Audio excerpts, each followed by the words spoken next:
When talking about US geography, you always hear people mentioning the major ones with booming economies, like New York, California, Texas, or Florida. But what about the other end of the spectrum? What is the poorest state in the US, and what makes it so different from the ones that we just mentioned?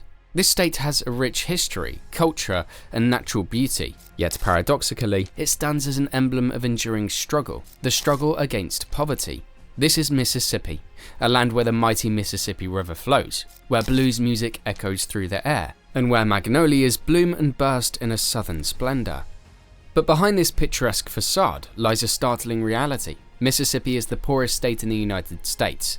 How did this come to be one of the world's wealthiest nations? Here, in the birthplace of the most influential music and pivotal moments in American history, we find a stark contrast.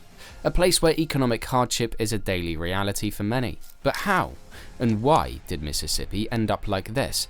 Before we move forward, click that like and subscribe button and hit the notification bell to stay updated with our latest videos.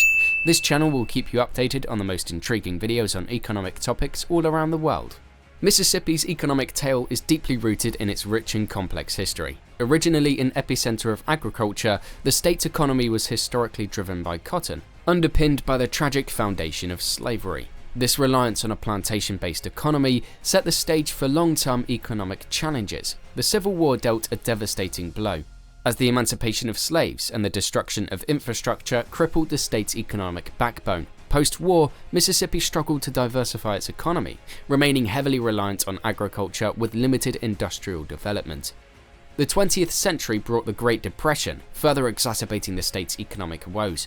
Despite industrial growth during World War II, Mississippi lagged behind other states in embracing industrialization. The civil rights movement of the 1950s and 1960s, while a pivotal period for social justice, also led to economic turmoil. Resistance to desegregation and civil rights advancements resulted in boycotts and decreased investments in the state, creating a cycle of economic stagnation and poverty. This historical tapestry of agricultural reliance, war, and social upheaval has significantly influenced Mississippi's current economic status. Its journey through these tumultuous periods has left enduring impacts, shaping the economic landscape we see today. The most relevant statistic that makes Mississippi the poorest state in America is the poverty rate. At a striking 19.1%, almost 1 in 5 people in Mississippi lived in poverty in 2022.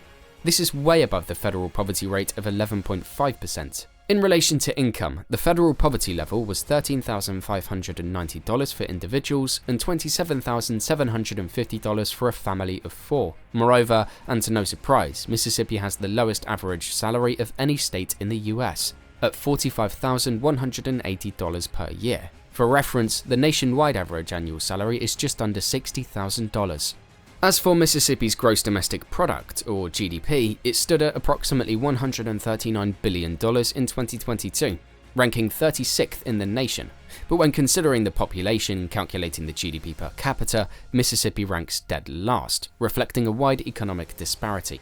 When compared to other states, Mississippi's economic indicators often place it at or near the bottom of rankings in terms of wealth and economic vitality.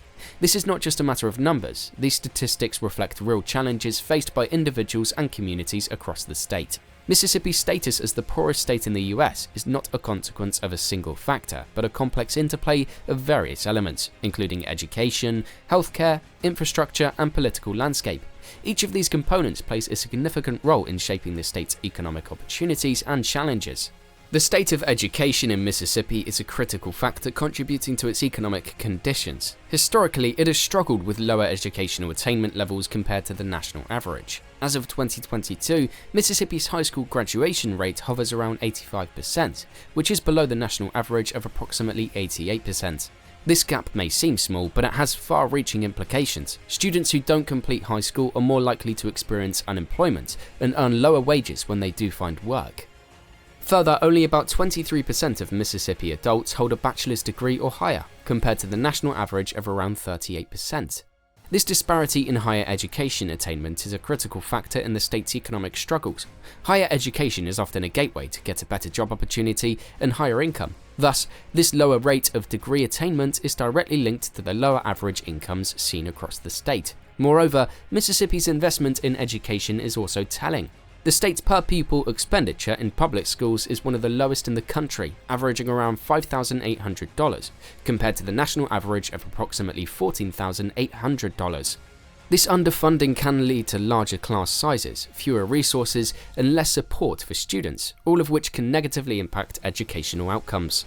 Healthcare is another critical factor influencing Mississippi's economic status. A startling statistic reveals that approximately 16% of Mississippi's population among people aged 19 to 64 is uninsured, one of the highest rates in the nation, compared to the national average of about 8%. This lack of insurance means that many residents forego necessary medical care due to cost, leading to worsened health conditions and higher medical expenses in the long run. The availability and quality of healthcare services in the state are often below national standards. For instance, Mississippi has one of the lowest ratios of physicians to population in the country, with about 186 physicians per 100,000 people, compared to the national average of approximately 261 per 100,000. This is particularly evident in rural areas, where access to healthcare facilities and professionals is limited. Poor healthcare infrastructure can lead to a less healthy workforce, which in turn affects productivity and economic output. Mississippi has one of the highest rates of chronic health conditions in the country, such as diabetes and heart disease. Approximately 13.6% of the state's adult population has been diagnosed with diabetes, compared to the national average of around 10.5%. Mississippi has the second highest death rate from heart disease in the US, with about 255 deaths per 100,000 people, significantly higher than the national average of approximately 173 per 100,000. The prevalence of heart disease is a burden not only in terms of healthcare costs, but also in terms of lost productivity and reduced quality of life. These health issues not only affect individuals' quality of life, but also place a financial burden on families and the state's healthcare system.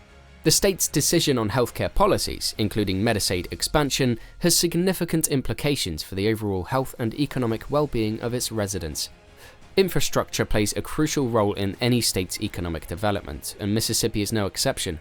The state's infrastructure, encompassing transportation, utilities, and digital connectivity, is vital for attracting and sustaining business investment. However, Mississippi faces challenges in these areas. The state's transportation infrastructure, including roads and bridges, requires significant investment to meet current and future demands. Poor infrastructure can hinder the movement of goods and people, affecting commerce and daily life. Furthermore, rural areas in Mississippi often struggle with inadequate digital infrastructure, limiting access to high-speed internet. In today's increasingly digital world, this digital divide puts the state at a disadvantage, affecting education, healthcare delivery, and business operations. So how has the state grappled with this stark reality of being the poorest state in the US? Mississippi has seen various state and federal initiatives aimed at reducing poverty. One significant federal initiative is the expansion of the Earned Income Tax Credit. This program, designed to benefit low to moderate income working individuals and families, has been particularly effective in Mississippi. It's estimated that about 22% of Mississippi tax filers receive this credit, with an average amount of approximately $2,459. This influx of funds has been crucial in helping families cover essential expenses, and has lifted about 5.6% of Mississippi families out of poverty. On the state level, Mississippi has launched the Mississippi Works Fund, aimed at enhancing workforce training and education. This program, backed by millions in state funding, focuses on equipping residents with the skills that are high in demand by employers, thereby increasing their employability and potential income. Another noteworthy effort is the Mississippi Integrated Basic Education and Skills Training Program, which quickly trains students for available jobs in high-demand fields. This program has shown promising results, with many participants successfully securing employment post-training. Policymakers and economists advocate for these and similar programs, emphasizing the importance of education and skill development in breaking the cycle of poverty. Social workers on the ground echo these sentiments, noting the positive impacts these initiatives have on the communities they serve. These efforts, while making a difference, are just the beginning. Policymakers stress the need for continued investment and innovation in poverty reduction strategies, as well as addressing systemic issues that perpetuate economic disparities in Mississippi. We hope this video gave you a comprehensive understanding of the ongoing economic issues happening in Mississippi. As always, if you enjoyed this video, don't forget to like, comment, and subscribe for more in-depth global economic content.